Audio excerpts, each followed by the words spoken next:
How easy win soul.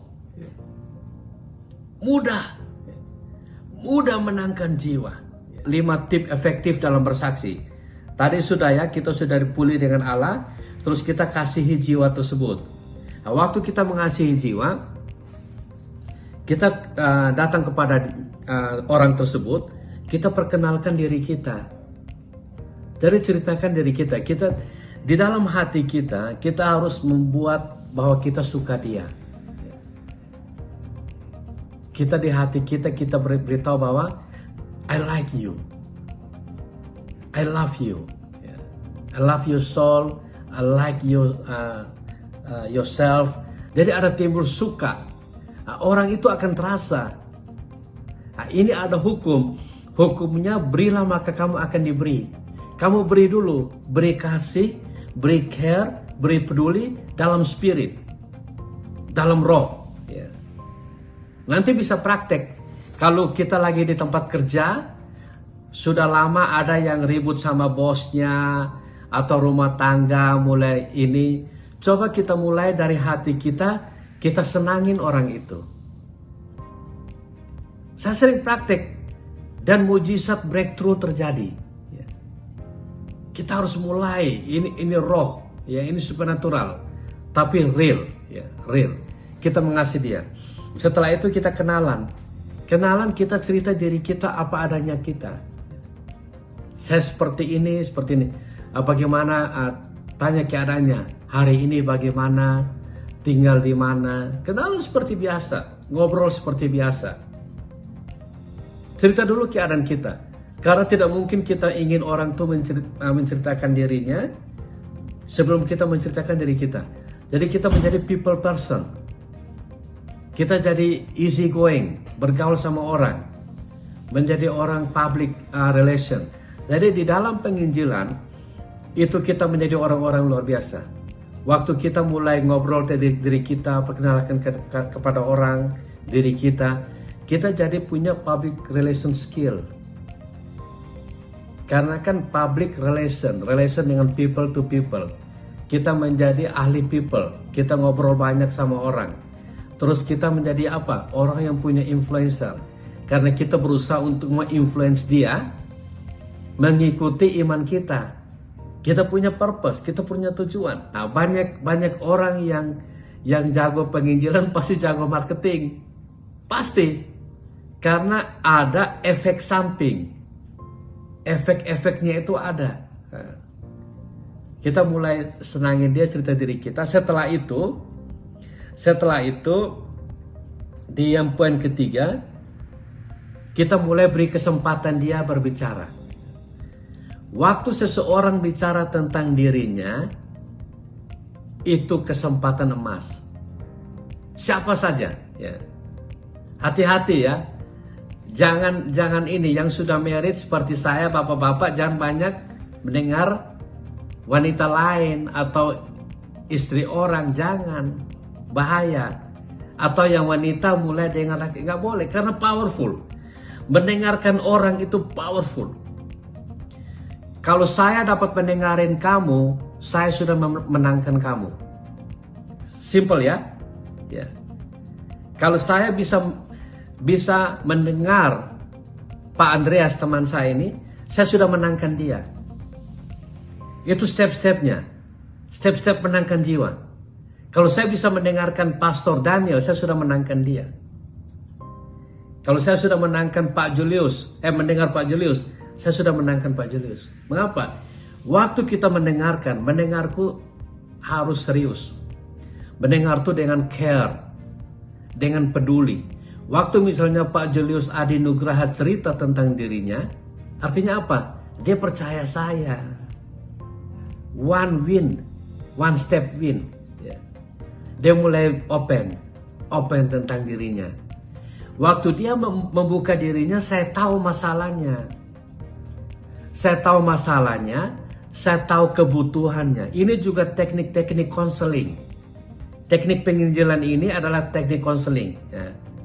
Nah, ini teknik untuk yang single. Yang single laki menangkan wanita, yang wanita menangkan laki. Sama. Tidak jauh beda.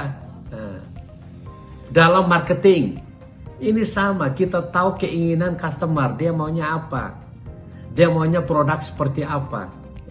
Kalau kita jualan mobil, kita pengen tahu dia hobinya apa. Ini buat off-road atau buat rally atau buat apa. Ya. Melalui mendengar.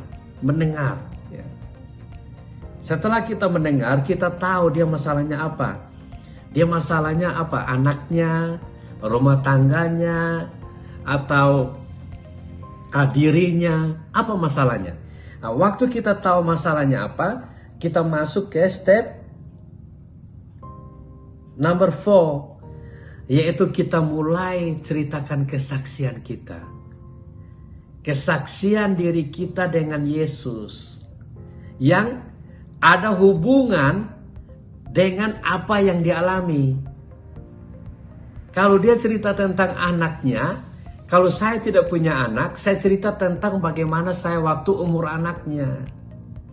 Kalau saya punya anak, saya link-linkkan. Karena orang itu akan mendengar kita kalau ada koneksinya. Ada hubungannya.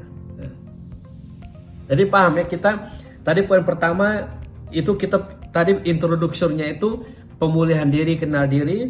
Tapi step untuk pelaksanaan itu kita mengasihi jiwanya, kita perkenalkan diri. Terus yang ketiga, kita beri kesempatan dia mendengar. Waktu dia sudah membuka diri, menceritakan dirinya kepada kita, dengar sungguh-sungguh. Dengarin sungguh-sungguh. Mengapa?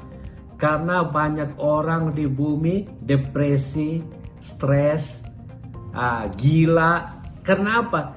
Karena mereka tidak didengar. Ini kita bisa menangkan Malaysia, bisa menangkan Indonesia, bisa menangkan Eropa kalau kita tahu teknik-teknik ini. Teknik memenangkan jiwa yang paling efektif. Karena saya sudah coba, saya sudah menangkan ribuan orang. Ini Pak Andreas, ini hamba Tuhan, dia pastor di gerejanya Pak Niko. Dia dekat sama Pak Niko juga. Beliau dulu saya menangkan dengan cara, saya belum pengalaman untuk seperti ini. Saya bawa dia ke kakak saya. Kakak saya kebetulan pastor di Jakarta. Saya bilang, kamu ke sana aja bertemu kakak saya. Tetapi saya sama dia berteman baik. Dia sudah punya trust kepada saya. Waktu dia percaya saya, jadi saya gampang untuk kenalkan dia ke Allah kita. Jadi menjadi orang-orang yang trustworthy. Kita menjadi orang-orang yang jujur. Orang-orang yang punya kesaksian. Jangan ingin menangkan jiwa kalau kita sendiri perlu dimenangkan. Kita sendiri harus dimenangkan dulu oleh Yesus. Baru kita bisa menangkan orang lain.